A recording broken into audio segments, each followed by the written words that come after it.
Welcome back to Dad's Deals and Dumbbells, the podcast where we keep all the balls up in the air, the dad ball, the fitness ball, and hopefully we can keep that job too.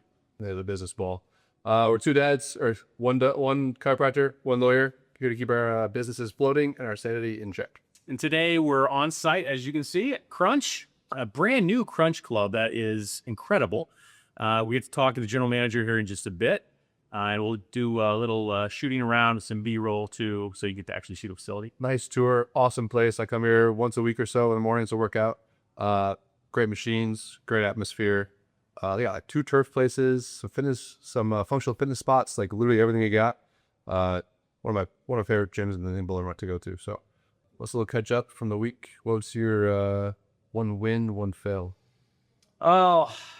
My win, I would say, is having survived the last 2 weeks. We have an episode that hasn't aired as of when we're shooting this one, and I might have sustained a minor injury that kind of took me out for a couple weeks. I haven't been in my office. I don't think a spinal adjustment would have helped me. I have other things I can do. Anything muscle, bone, joint, I can help you. And I should have been in it. I'm feeling much better though. So I'm going to say that was somewhat of a win. I will say my fail is that I found out this morning as I'm doing payroll that one of the quarterly tax returns for payroll, somehow the payment never made it to the state, even though I know it was made. So now I get to sort all that out. This is, you know what? We're never going to have QuickBooks as a sponsor of this podcast because I trash them way too often.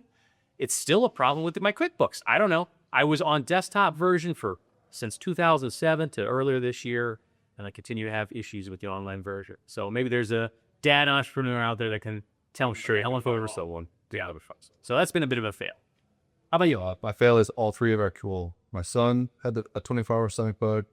I had it on Saturday and the Sunday. I literally babysat the kids all Sunday, just letting them watch TV, and I slept on the couch. Is this the food poisoning you dodged? I think it was on Sunday. Looking back at it now, now today, both daughters got sick last night at like 4 a.m, where I was about to wake up to work out. So within 10 minutes of each other, they both puking. So I did a lot of laundry this morning. Wow.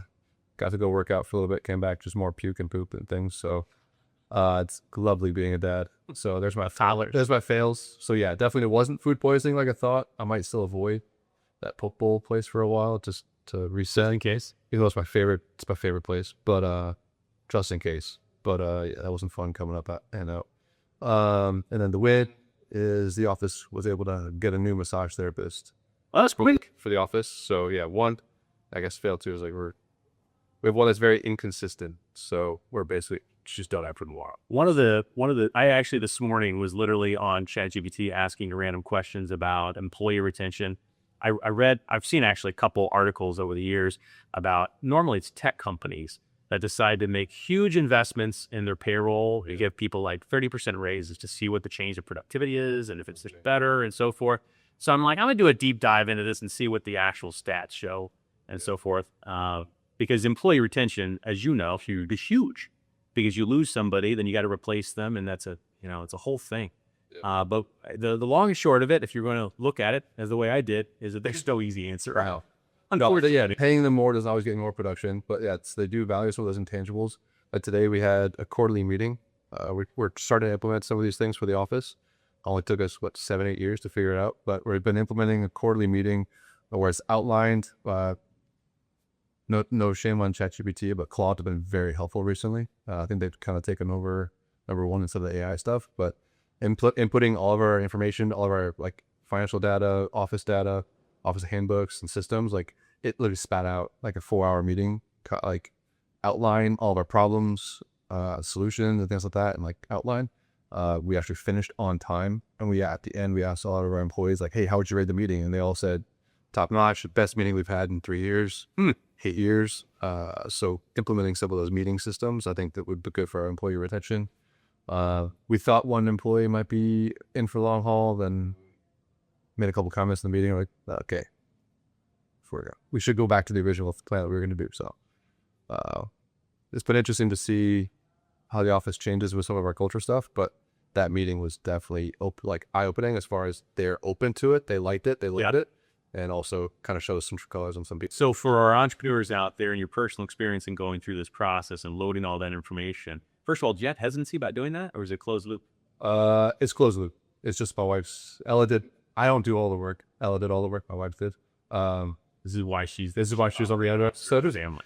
but she's also home with the kids, doing like inputting more stuff in the cloud right now. But yeah, it was definitely some hesitancy to kind of be opened with some of the financials with the team, because like, oh, they see if we make more money, they want to get paid more money. So you open the financials to your team as well. Just basics. It's like, hey, here's our cost per visit. Here's what we're making for a visit. Here's what the average case fee is. Here's where the numbers are. I'm a believer in that. It's definitely helpful. And then I got to tell you, I'm a believer in it because of growing up in the book Rich Dad Poor Dad. Yeah. You read that? I have not yet. It's on my list. One of the lessons in that book essentially is when you're raising your kids, not keeping all financial data from them. You obviously don't let them worry. Yeah. But if you don't give them a financial education, they're never going to figure out what the hell's going on. I think the same is true in business. So I would never give the employees access to everything, but giving them enough knowledge to understand some of the problems that you face. Yeah. I give them a little more. The stats that we included were like, here's the overall office average. Then we might, based on with Claude and stuff, it literally created a dashboard where it broke down each provider's profitability based on like visits, numbers, costs to employ them, like their salary versus what like all their costs, and then here's what they're producing per visit. And like we know, okay, these two people are not producing enough. I'm producing way too much, so like I need to offload some things to other people. Is this person able to take on this load? So we're seeing some trends and things, so that's been pretty helpful. So we'll take that individual data and have individual meetings with that person so they can make themselves better. But as an office, like, okay, we're doing okay. So you would definitely suggest to entrepreneurs to use technology to leverage your business direction and coach your employees. Coaching, tracking, all of it. It definitely sounds like a win. It was great. Yeah. And Claude's definitely on the win over ChatGPT for sure. All right. Well, so looks like I'm trying out Claude now. Just what I need, another way to pay for. All right. Well, hey, let's go ahead and take a quick break and then bring in our guest, who is, I'm almost 6 feet tall. I might be 6 feet tall with shoes on. Between these two guys, I look like I do. Well, let's bring him in. Should we put you in the middle? No. All right, we're here at Crunch, here with Jadae McGuire, the GM at Crunch in Bolingbrook. Welcome to the show. Well, thank you, man. Thank you for having me. So how long have you been working at Crunch specifically? I think it's been about maybe almost 6 months. About 6 months. Yeah. Okay. 5 to 6 months, right? Yep. And then were you involved in opening up Crunch? Are you opening up more Crunches? So yeah, are you just stuck here? No. Hopefully not stuck in just one place. Hopefully, we're growing. We're putting about 12 to 18 different facilities here. So I was here through the new club opening. So that helped drive our membership base. Right now, we're sitting at about 7,000 members. 7,000 for this club. 7,000 for this club. We're shooting for 10. Right. So yeah. So and what we looked at is we want to capture between 5 and 8% of the market here in Bolingbrook, and given that it's what Mayor says, like 75,000 people here. Right. So we're just going to do our part in our niche, and also since we are on the Expressway 55, it's easier. It's destinations place that people can come from different areas, given that we are 24/7 and we are a large facility and everything inside of our facility is available 24/7. So we're going to, in a minute, the cameras are going to change, or we're going to have some B-roll footage to be kind of rolling. Why don't you kind of describe to folks what they're going to see when they walk in? Because this is a brand new facility. The building's been here for a long time, but it is completely different. Big old facelift. Yeah, big old facelift. So the cool thing about Crunch Fitness, we have, like you heard before, we have dual turf fields, right? We have a multi-gym with 32 different stations there, along with the pull-up station. We have 20 benches, 9 platforms with Olympic sound deafening platforms. Right, we have dumbbells that go up to 120 pounds, 4 to 6 sets. Yours, right? Those are you can see see the pipes on this, gentleman. So yeah, 4 to 6, and then we have miles of cardio. Right, we have every general cardio machine there. Recumbent bikes, we have ellipticals, Jacob ladders. We have treadmills with no motor. We have treadmills that are like low impact. Yeah, right. Yeah, so those are low impact and no impact. So it's phenomenal. Plus you have the sauna here, which everybody loves. And then Crunch Fitness, born in 1989, was born on group fitness. So we have 30 plus group fitness classes that run. We have a hot room that goes up to 100 degrees. So it's so much stuff. I can keep going. Like it's so much stuff. And I didn't even touch on R&R, which is our recovery center with the massage chairs, the hydro bed, the red light therapy, which is a $50 session in itself, but you get it in the membership. So they covered the gamut when it came to what you can get in a membership, and then gave it a low price with exorbitant amount of value. So obviously the price is something that will change over time, but if people come today, what's a membership look like? $29.99. It won't stray far from that number. That $29.99 is a marketplace stable. Every now and again they bounce back between $29 and $39. But right now here at Art Crunch we're $29.99 with $1 down, 4 quarters, 20 nickels, or 10 dimes. I don't care which one that you give me. Whatever works. And that's the all-inclusive one too. Yes, it's all-inclusive one. With the childcare. Oh my, with the two. Because that's where we're sitting at, right? Yeah, we're sitting in the childcare. So with childcare, you get 2 kids for 2 hours. So all of that in that $29.99 is phenomenal. I'm still trying to figure out how I'm supposed to make money with it, but if it's good for us, it's good for the customer, right? So I'm with it. Well, it's interesting because since you guys have opened, this is in all honesty my first time I've gotten to come in the building, because I was out when you guys had your ribbon cutting and I have a mild excuses. However, I had heard about how fantastic it was from multiple people before I ever stepped in, including a couple employees that are members here. One of whom sticks around the office and works a little later, which I appreciate, because she wants to come for a certain class during the week. Yes. Yes. So word has traveled. Great reputation is what I've heard so far. So that's great. A lot of Haitians love it. They love that it's close to where they live. They love, like, their issue was there was like a vet we talked about earlier. There's a vacuum. It felt like in Bolingbrook where like Export, LA Fitness, Esporta all kind of left for some, you probably know the reasons, but they left and there was a huge vacuum. And then I think even the police chief was like, yeah, I got all the old equipment from the old Export. And then all around the Haitians were like, yeah, I don't know where to go work out. And then all of a sudden Crunch opened up. They're like, they fled there. They're going to the Export on 75th and in Downers Grove. And they're like, yeah, cool. This is way closer, way nicer. Yeah. Newer stuff. Yeah. I mean, that was one of the big things that they thought about. They put $5.5 million in the equipment. No pool because more equipment. Yeah. Right. And so those things are what the consumer wants, because it's not packed.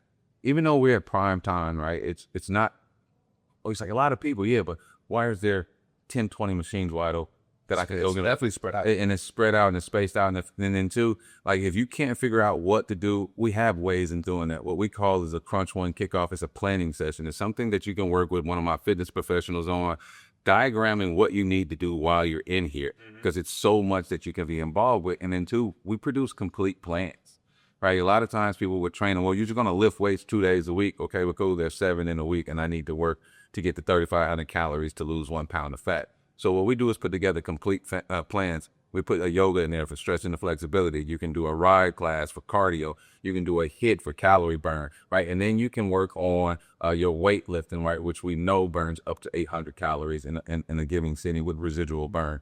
So therefore, if you're really trying to lose weight, we set you up for success. And that's the biggest thing, right? It's not about how much, right? We set you up for success with just a plan. Right now, if you want to go beyond that, you do have that option. If somebody that you meet, you need somebody to motivate you, somebody to sit there with you during that process, during that hour session to make sure your functional movement is correct, make sure your form is tight. Those things that we can do for you as well. So I know, sorry, but let's just say I know different gyms have kind of different target populations that they really cater to. Some are the big Olympic lifter guys, the meatheads of the workout world. Some are for the soccer moms. How would you describe who your market is really for?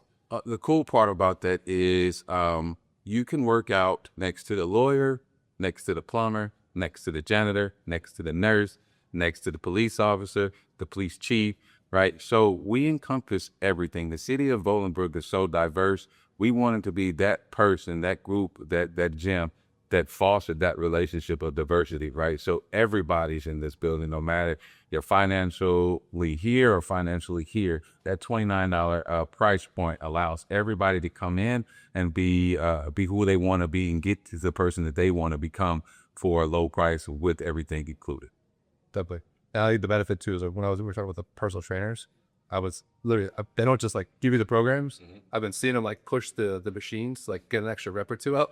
So they're working with you, and they're account reps. They can tell you what to do, and they're working their up for the difference. 100%. Hell's on. Yeah. I love my staff. We're steady growing that staff. So if you are looking for a personal training home, please come over, bring the certification with you. And with Personal trainers in particular is what you need right now. Well, personal trainer is what I need right now. Is what we're looking for. We're looking for good people trainers that are involved, that understand what they bring to the table, but also somebody with great skill sets. Right. When you look at it, corrective exercises for me and my mature age is something that Sweet. right, you know what I'm saying? That's what I need more or less, opposed to heavy lifting, right? I did heavy lifting for a while. I want to feel better every day. When I wake up out of my sleep, I want to be able to move the way I want to be able to move. And given that, I have an 11-year-old, she likes to run around, move and groove. Daddy, let's go here. We want to go to the mall. We want to go here. So I'm in and out of my car, taking her here, sitting outside the stores while her and our buddies go shopping. I didn't realize I was going to have to do that. So Be a chauffeur. yeah, be a chauffeur. So that gives us a perfect transition into who you are outside of here, obviously. And one of the most important jobs, of course, is his dad. Yeah. Two kids. Two kids. I had two girls. Apparently, I'm unable to have boys. So, but hopefully. Yeah, it's a lot of practice going in that, but I had no success so far. But two girls, love them to death. They are my true legacy.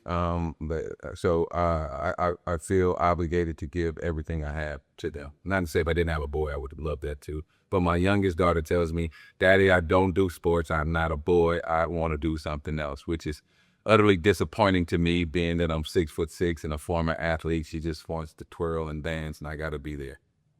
Right. Should the dancing, That's the way it is. cheerleading? Well, she does dancing. She wants to do cheerleading. So I have made it my passion to buy my lawn chair and my cooler, because whatever she's doing, I'm going to have that out there. gonna Son had to. Yeah, I'm be there to support. All right. Well, I told her my whole thing is I need one lawn chair and one cooler. I need about 3 years of that. And then you can do whatever you want to do in life. Now, I don't care what you play, but I will have a lawn chair and a cooler. Nuts. Perfect. Now, we were talking before the podcast started about the differences that you have learned as a father between having your first child and your second child, because you got a 16-year age gap there. It was different for me, and I only have a 5-year age gap between my two kids. I think the second time around for myself, I was more seasoned. I had a better idea about what I was doing. I made a few mistakes along the way. Yeah. What's been your experience? So biggest thing is with my first daughter trying to be everything. She fall, got to be on top of it, right? Or if she needs something, got to be right there.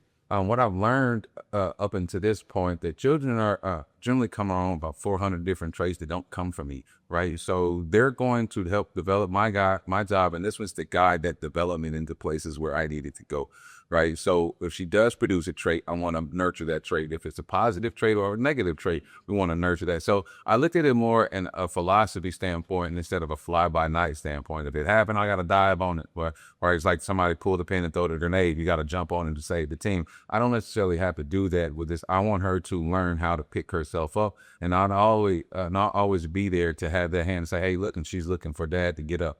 No, sometimes she falls, she cries, and I say, stand up. And you would have done that the first time around. The first time, no, I'm not doing it. First time around, I'm diving, trying to catch her head before it hits the ground, right? You know what I'm saying? So those are some of the things. And two, making those mistakes with parenting with one another. That's one of the things that I did learn is I always make her mother, I keep her mother's heroism, right? I never say anything bad or negative, right? So she's like, no matter, so she will always see her mother as that hero as she grows up. Now, when it goes after that, has nothing to do with me. But in this point, I wanted to do that, and I wanted to foster that. Another instance where that's different. When I'm younger, the frustrations of being a parent with another younger parent, right, is crazy, right? It's everywhere. Hormones, emotions, right, feeling, all of that's there in that present. Now, as an older man and as an older dad, I necessarily don't have to go through that. Right. So that's kind of the learning stick for me right now. Yeah, I got to tell you, for the longest time, I would hear people when I was a young parent or straight out of law school, I would hear people talk about how much wisdom they've gained over time. And I was always like, these people are so full of shit. They're just full of themselves. And now, actually, as I've gotten a little bit older, and especially my second kid coming around, now he's 12, I actually understand what the hell they're talking about. And they were right. So we're going to say. I'll figure out what you guys are talking about 10 years. Well, you just learn. You and a lot of it's internalized. You figure out how to deal with it better yourself. You learn that those two kids, even if you do the exact same things, aren't going to turn out to be the same people. Correct. You know, they're going to go different directions, different friends, different influences. And you got 3 little ones that are all close. They're 16 months apart. Oh my goodness. And they're all those dads. Yeah. So, yeah, it's one of those things that you kind of learn over time. So, a lot of lessons. Yeah, lots of lessons and steady learning lessons. Because right now we're living in a different age. My first daughter was born in 98, right? So now that we're in 2026, right, and she's gonna live through this structure, right, of where we're going with America, with our life. She has to be not only equipped for safety internally, but also safety externally, right? So meaning like you got to teach her about herself and make her confident. We used to worry about what externally happened, right? Is somebody doing something, somebody trying to hurt her or something. Now it's okay, well, cool. Now I have to foster an environment where we protect internally from not only from outside sources, but from yourself, right? Especially having a girl, what I found out in that process is my job is to make her uber confident, right? That's big. Right. For kids. That's big. How are you trying to do that now? So that encouragement, again, we talked about when she falls, having the will to get up. But my encouragement as a basketball coach, hey, we got to get up, right? So about the same thing I would do with that basketball player that's down. I'm using that in a sense of motivation for her, right? If we don't do well necessarily on a bad test, she wants, oh, don't matter anyway. It matters, but now this is how we go about it, right? If we do these things proper, like we'll get to that, right? And we can win. We can feel good about that. So that's kind of what I'm doing to make her confidence, seeing that she can grow. One of the things in the weight room, right, with a young boy, if you show him his strength, right, he becomes more confident. If he has not, he'll be in a tank. But as you watch him grow and he becomes stronger, watch his confidence move through the roof, right? And even like if you feel confident that you can push a box, you're going to go ahead and do it. You're going to be the first one up. So I need to make her confident mentally, right? And also physically. So we work on boxing. Mentally is more, hey, right now she's going through like friends. I give you for instance, so our friends, and I make jokes with her that she's thirsty, being that she wants to be with her friends so much. And she's like panicking when they don't call her right back. And I'm like, hey, now I'm trying to teach her emotional discipline, right? We don't need to flip out because she didn't call right back. Yeah. Give us some time, sweetie. She may have been busy, right? So that's what she's learning now. And so that's what I want to give her and making her confidence, understanding how to regulate your emotions when needed, right? Being able to do things on your own. When she, competition scooter, she had to build it herself. Nice. Like, Yeah. Daddy, it had an Allen wrench. Oh, I didn't know that. Cause I was trying to use something else. Like, get an Allen wrench. Okay, cool. What are we doing with it? He's a nice guy. Right. He's a nice guy. So it's like, okay, so cool. So she fixed her scooter and then she rolled it to the park.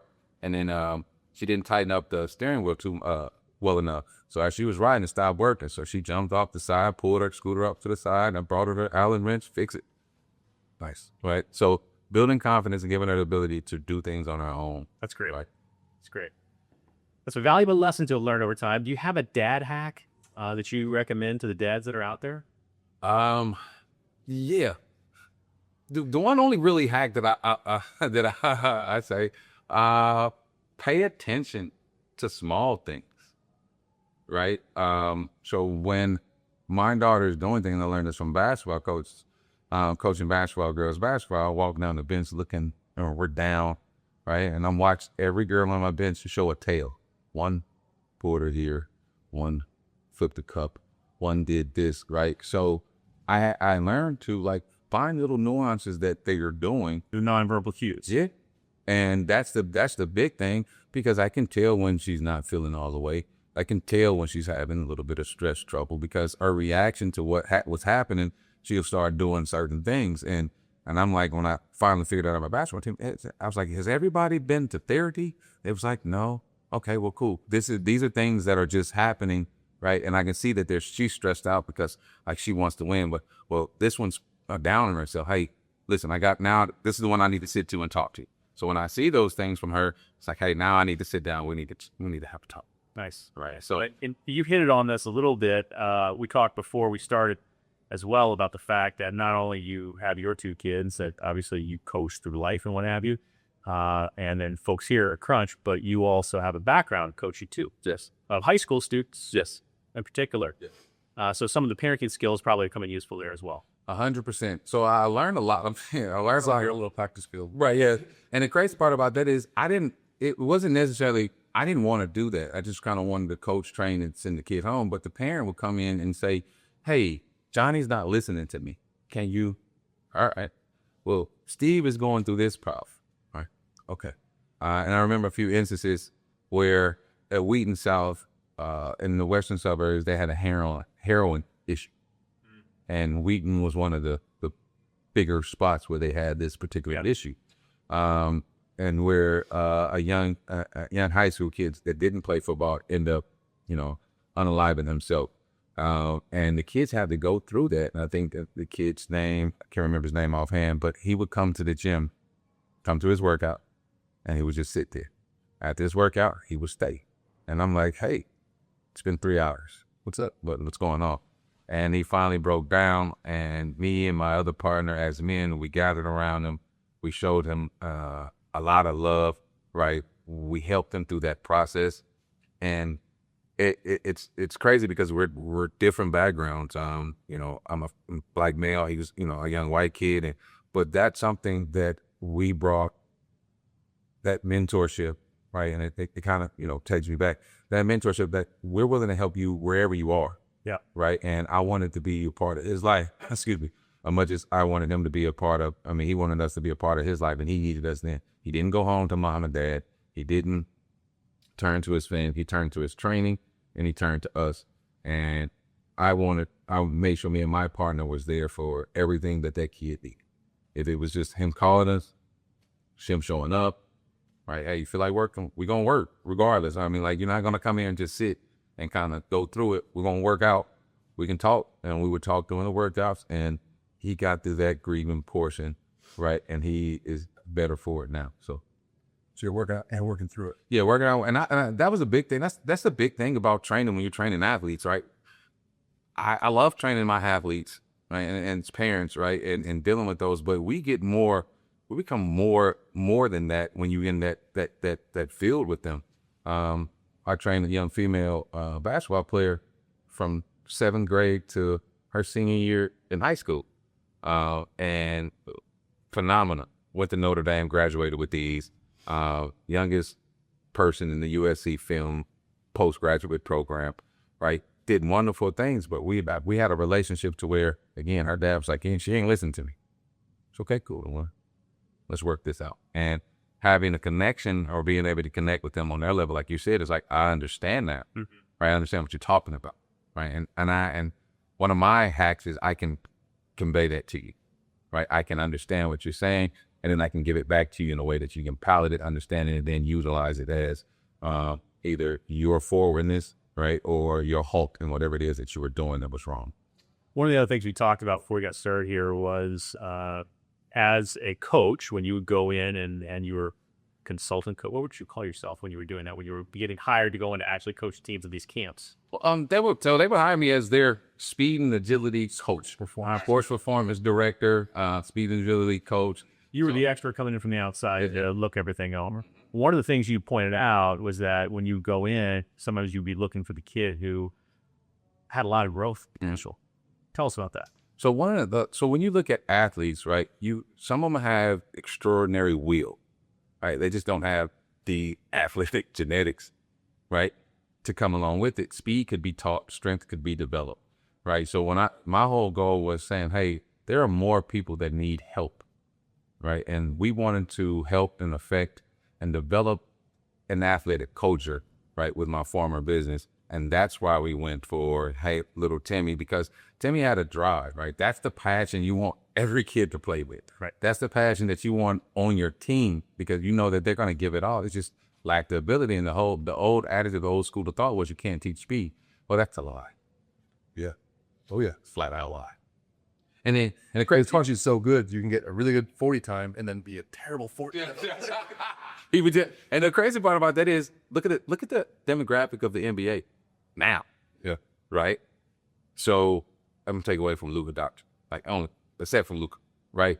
But Cooper Flag, right?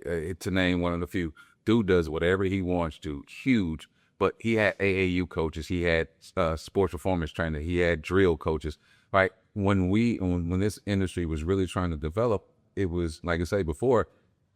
Old school thought they would have never gave Cooper a chance, right? He would have been a big post player, right? That stood on the perimeter, Sit on the block. set on the block, yeah, right here. And this is what you got to do. But now it's like, all right, cool. Athleticism can be developed, especially with kids with the will and the want to. And you know that he had that will and want to because he would show up everywhere to play basketball. John Shire, the coach for Duke, one of his claim to fame, especially around Chicago, he would show up and play you with any hood, any neighborhood, on any basketball court, any blacktop that you would play him on. He was known for that, and that's what made him such a dominant player when he was in high school, and then how he did well in college for himself. So that's kind of why I went for those target groups, because I'm like, hey, that works. But also, they had a disposable income. Just trying to be honest, I had to make a living. That's That's the business hack. Not that I love doing pro bono work. It doesn't pay the mortgage or my employees. Let's take a quick break to reset the cameras and go a little further here. We tell her we made the joke. I make the joke here. It's like, what you guys giving away? I was like, low fat water. Low fat water. And the lady looked at me. She buy stuff? No, she didn't catch it. She didn't catch it for a second. And then she's like, did you say low fat water? I said, yeah. And Calorie free too. Yeah, calorie free too. She started busting up laughing. It was like, yeah, I didn't get that at first, so I understand. So Of course. sometimes That makes sense with like front of the guys. You can't develop the mental capacity. That's why like you always see whatever sport, you see those first round draft picks, like got all the measurables. They just don't have it between the ears. Nope. You get what is it, that draft date movie? He was like, I'm like, there's something wrong with this guy. What's going on? It's a weird, like the whole movie you're trying to figure out, like, why is everyone so high on this guy? But then the GM's like, something about it, I don't like it. And then it's the weirdest thing, like his entire team didn't show up to his birthday party. yeah. You're like, all right, that's why I'm not drafting this dude. Turned out he was a bust in the movie, but that happens a lot with like those top level guys. They don't have it between the ears. Everyone's been feeding them like, hey, you're the best, the best. The Booby Miles thing, you just kind of show up and work out, and then they don't even work out. Don't even work out. And you're the best, and then one thing hits you down, and like mentally you just can't recover. Okay, you can't recover from that. You can't recover from the fact that you're not playing, the fact that you were coddled as a college athlete, and then two, when you get to a professional setting, everybody's number one. Everyone is like, oh, you're top. Yeah, right. Everybody's that. Everyone's 6'5", 250 pounds, Yeah. top 5% body fat. Yeah, they're going out and finding the elite ones, right? And the 1%ers, and you looking around like, I was this when, but today is the day that you have to be whatever. And that's when it comes down to whatever you describe yourself as, you have to be that today. Like, you can't tell me, hey, I'm this, that. Today. Describe yourself today. We talk about, if we have a conversation about past events, okay, cool. We all putting it in the past event.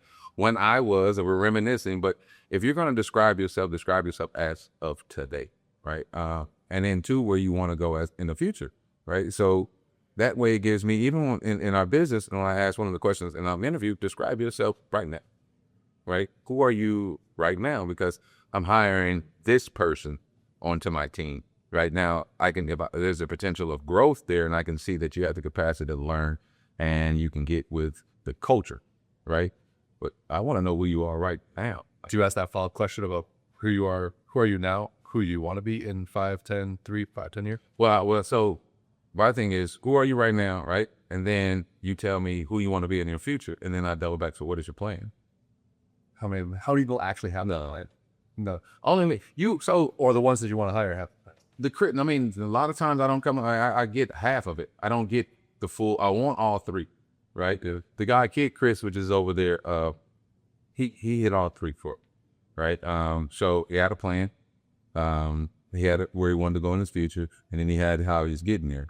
And at the moment, he's doing it. So Chris out there is a lead. Chris is going for his master's in finance, right? So he had a plan. He put it together. Now his execution is there, right? Hey, Jadae, Saturdays is my day to study. Cool. You work every day but Saturday and Sunday, right? So that's kind of what it is. is he's planned out. He has time management skills, which I can appreciate. So when I ask that question, that's what I'm looking for. And he's one of my better employees. It's just he's a non-promotable employee, just for the simple fact that he's going to finance. It's like, well, look, here goes right here. Here's a salary that I got to offer. Bring that as late, and then this is what you get. You have the potential to make right here, buddy. So, but this is good advice for anybody out there who's going for a job, because I've interviewed lots of people to hire. You guys have as well. We have something common. No matter what the industry is, we don't want to just simply hire somebody who's like, I need a paycheck. I need a paycheck. Yeah, It never works out. never, right? Because they don't hit one. They're not part of the culture, and two, they won't hit the standard. Given the standards will never change. Yeah. And if you won't hit the standard that's going to be there, your office will be below it. I just don't have time for that. So, again, my thing is I want high-level leaders to help me. I want them to want a high-level leader, but I also want somebody that wants to learn, right? It's cool to be a leader, but if you don't have anybody that wants to learn from you, it's no one to follow you. Yeah, so it doesn't really work out, Philly. And that's been our biggest issue is like if we have the standards in the office and we're trying to raise the standards or change the standards or change the direction. If that person doesn't want to follow the original one, they're definitely not going to be following. Cover ones, the next ones, or I go. As long as you're trying to get better, and it's like that, even with relationships with people, like, hey, I want to grow, right? What do you want to do, right? If you don't want to grow with me, that doesn't mean, like, even with a tree, they have different branches that go different places. They all go up, though. One goes at a 45, one goes this way, one goes straight vertical. But the whole portion of it is, where's your roots at, right? Are you grounded? Are you solidified, right?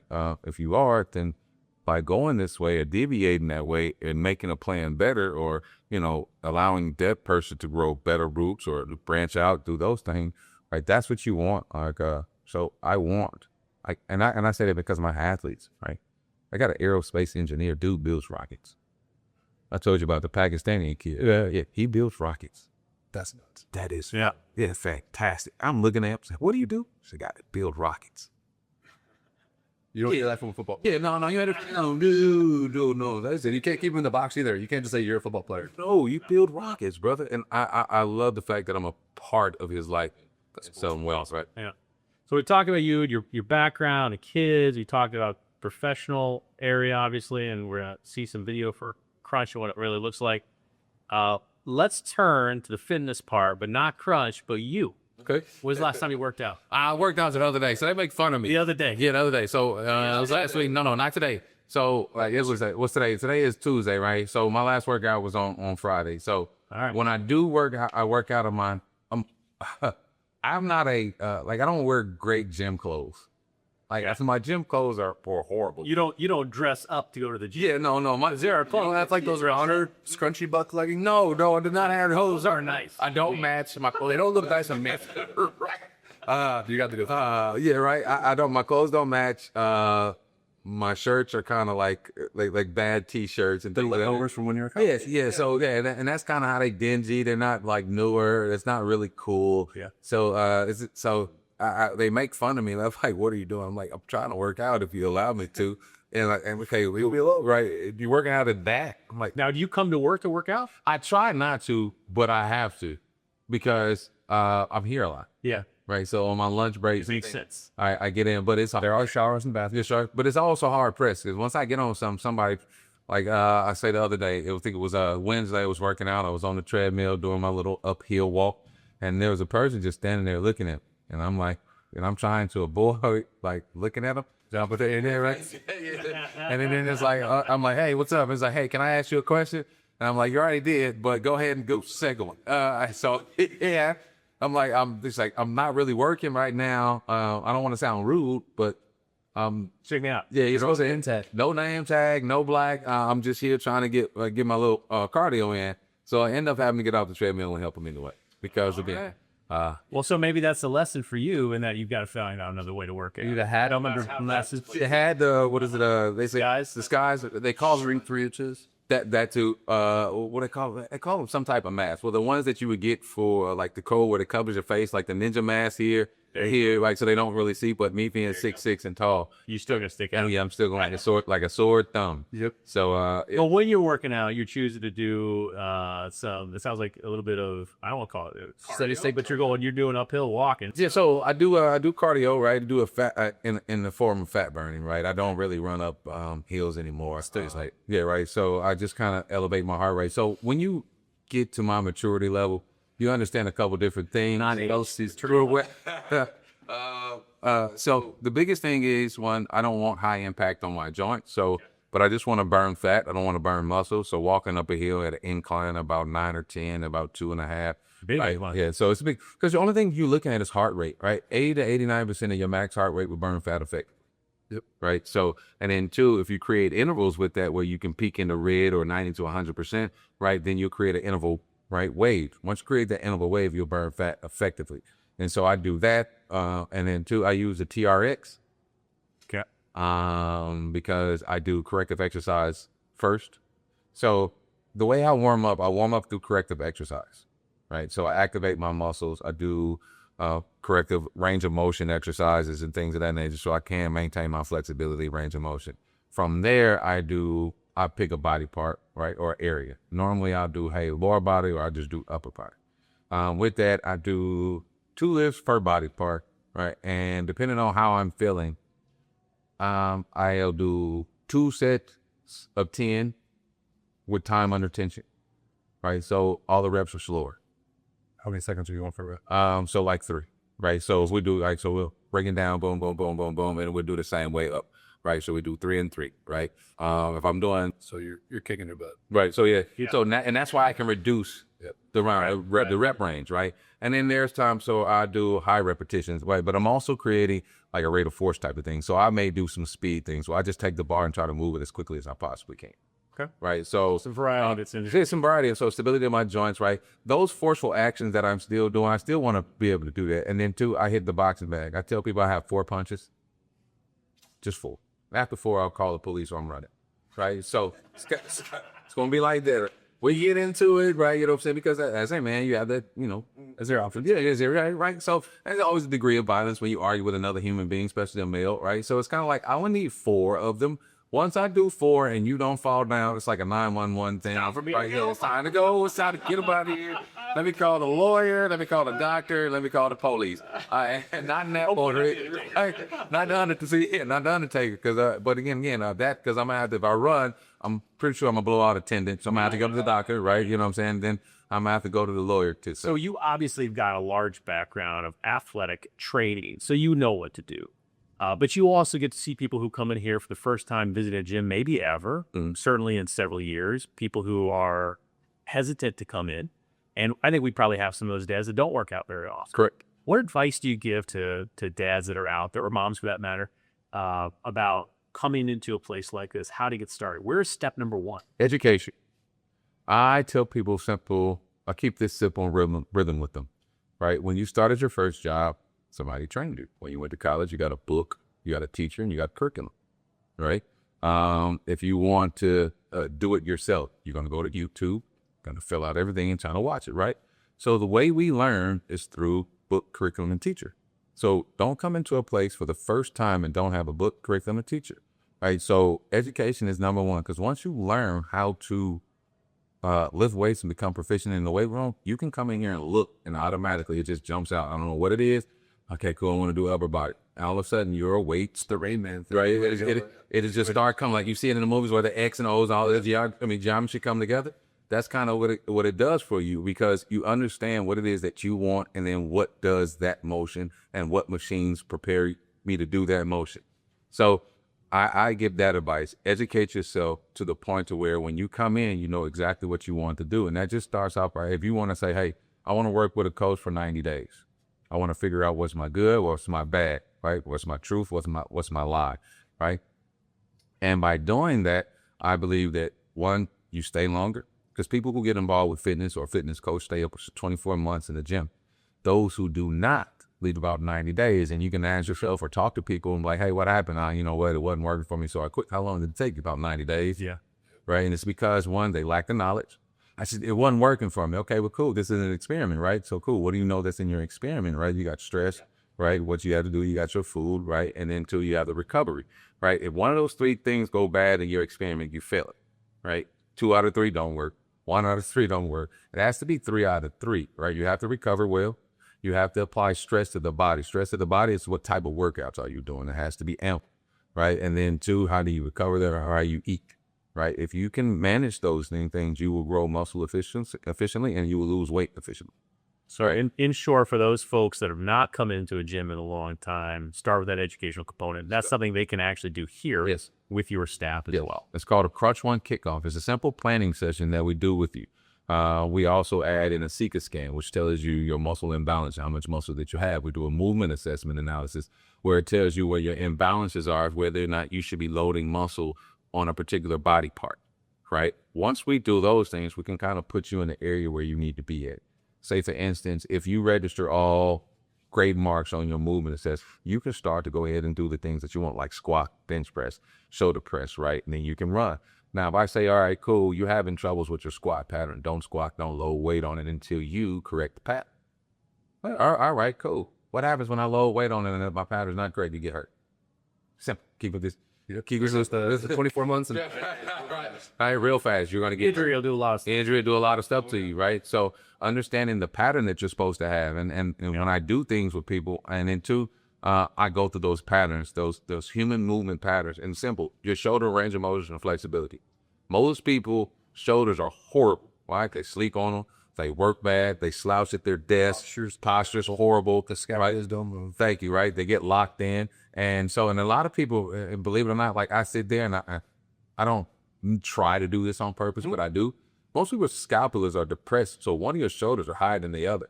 So what happens too is it tilts up. Yeah, and it's so funny because I put a stick on their back and I'm like, hey, you see yourself like this? Like, yeah. And I take a picture. I'm like, why are you leaning or why are you crooked?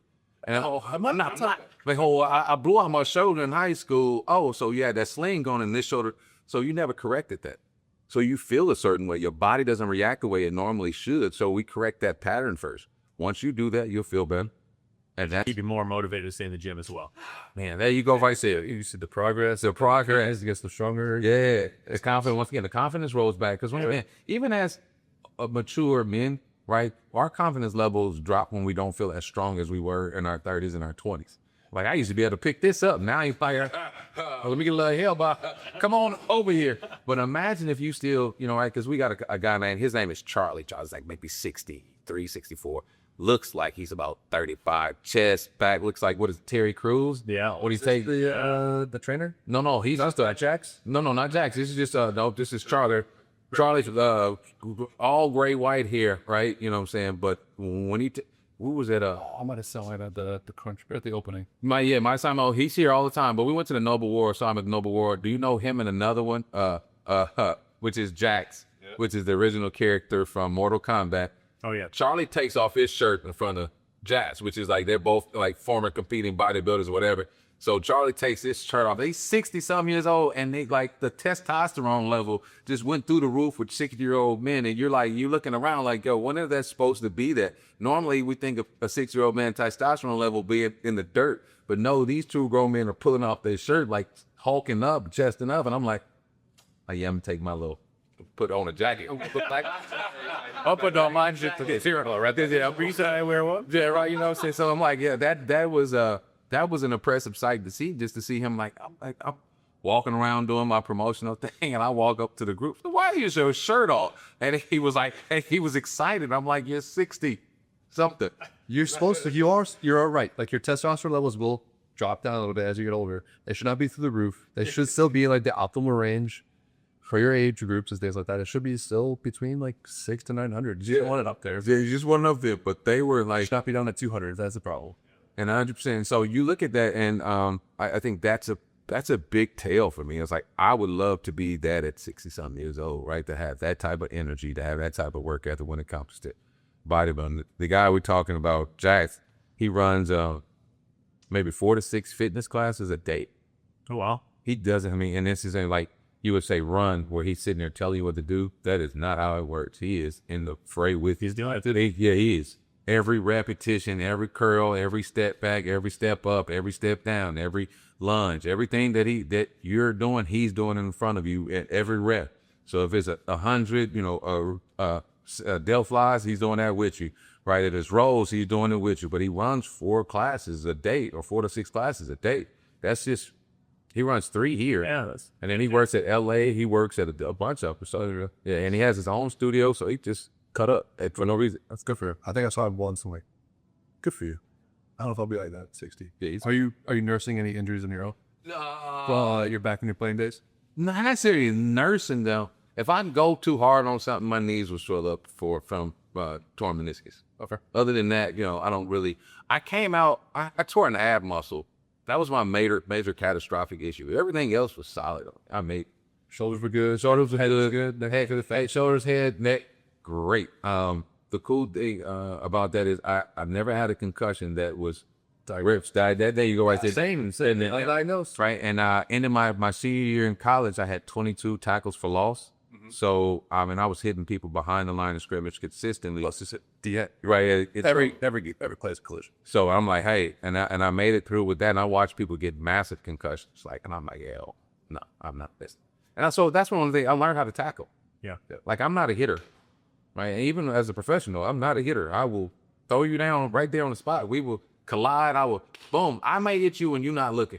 But as far as if you looking at me and I'm looking at you, that's probably not going to go down the way you think it's going to go down. I'm just going to get you down and we're going to go to the next play. You're going to lip play next time. Yeah, you have me. I did. If I got to cut you, I've cut running backs that are like 5'8".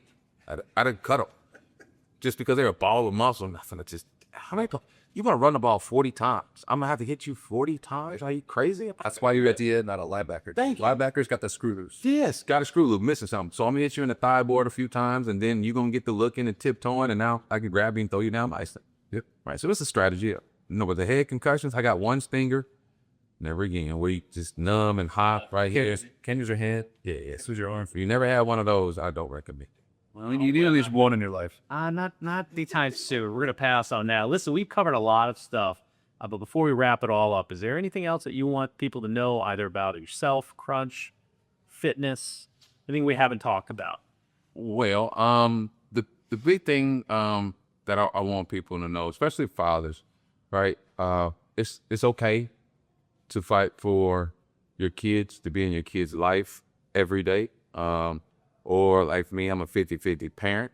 It's okay to do that. And for me to let my daughter know that I will always fight to be in your life. So it's okay to do that. It's okay to go the extra mile, to be there for them, to drive a little bit more. Sometimes that weight is put on you, right? And at the end of the day, your children are better for it. Even though you're sacrificing some of the things that you may want, or you're going against the mother where she is, you just make that choice. And I think that's big for fathers. As far as Crunch Fitness, come on down. I think that everything that we have will suit you. And I believe that this is one of the best facilities around, not just because I run it, it's because of their background and what they want to give the customer. They're really, really customer based. So yeah, come on down to Commons, right off 55, right behind the Wendy's, the Tasty Biscuit here in Bolingbrook. Yeah, right. So 352 Commons Drive, Bolingbrook. Yep, 352 Commons Drive, Bolingbrook. Please come on down, ask for Jadae. I'll take care of all your needs. We'll get you set up. We'll get you with the Crunch One kickoff. We'll get you educated. We'll get the weight loss, the muscle gain. And then two, we'll bring that confidence back. It's the summertime coming up. Everybody want to get to the beach, and you want to take your shirt off. That's all I'm saying. That's it, fun. All right. Right, you the ones that you just want to take your shirt off. It get hot out there these days in Chicago. So yeah, definitely. So Midwest summers are the best. Oh, and they are the best, right? It's like boat week, and then you got all the beach weeks, and then you got Air show. It's just summertime. They got downtown, the fountain. Right, every festival. I took a screenshot of every festival in Chicago this summer. I'm trying to do 50% of them. Nice, right? So yeah, right. So I appreciate you guys having me on. It's been a blast.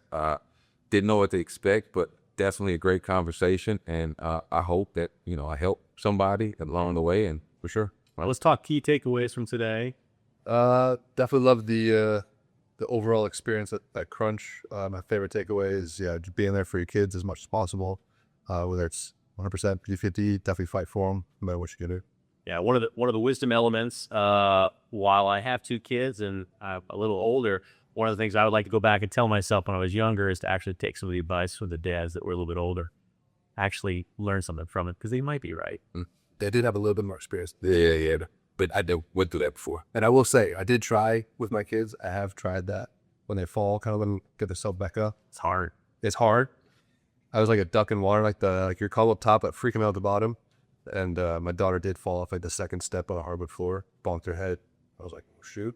She got right back up, laughed, and wanted to do it again. I was like, okay, maybe let's not do it again. Let's not go twice.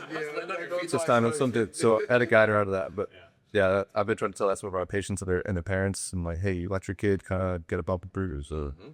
One of the professional elements you hit on that I think is really big is if you're going to go out there and whether you're going for a job or you're trying to land a job is have that plan ready to go for when you get asked the question about who you are, where you're going, how you're going to get there. Yeah, that stuff together, it's going to help land that job. Yeah, 100%. Definitely when you walk into a gym, you can use all the YouTube help you as you want or the DIY stuff, but you do need that teacher as well as that could be your curriculum. That can kind of be your, what was the other one? Curriculum, book, teacher. That could be the book, curriculum, stuff like that. Yep. The teacher itself, though, could tell you exactly how you are moving in space because, again, watching film with sports, the number of times you're like, oh, yeah, I did do that step. I did take this movement. My hands were in that place. And you look at film, you're like, that second eye behind you, like, oh, yeah, no, you did. You thought you did the squat right. You thought you did your rest right. You thought your hands were where they should have been. Yep. They weren't. So you're that extra high. Yeah. And you'll definitely save yourself from injury. Yep. You'll last longer. You'll see more progress a lot faster. 100%. Yeah. 100%. Well, that is it for this episode of Dads, Deals, and Dumbbells. Thanks to Jadae for allowing us to come in and check out the place. Yeah, definitely check it out when you have time. They're open 24/7, 365. You have no excuse not to be here. No, it's even busy when I'm here. Sometimes like 5:30. There's people leaving to go to work. I'm like, wow, what do you do for work? What time do you get up to get here? But like they're leaving and they're going off to work, ready to go. So definitely check it out. Definitely check out this episode. Share it, rate it, leave us a review. Click follow, subscribe to YouTube, Spotify, all the fun podcasting platforms. If you have any comments, share them down below. Until next time, Any suggested places for us to go try out next? Let us know that as well. we're all ears.